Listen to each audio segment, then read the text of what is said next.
because I'd be rich.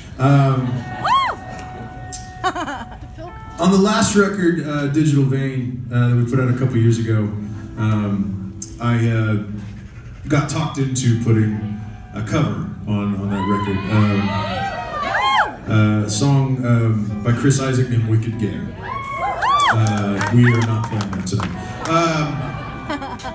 But it kind of opened the floodgates. I actually really enjoyed reworking a cover and putting it on a record and working on that in the studio. It's something that I didn't realize I was going to enjoy. So when we started making this EP, I thought I'd like to do that again if I can find the right song. And I'll say I'm a big Phil Collins fan. I enjoy Mr. Phil Collins. Genesis or otherwise.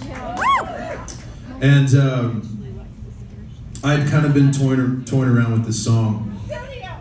It's not Susu Studio.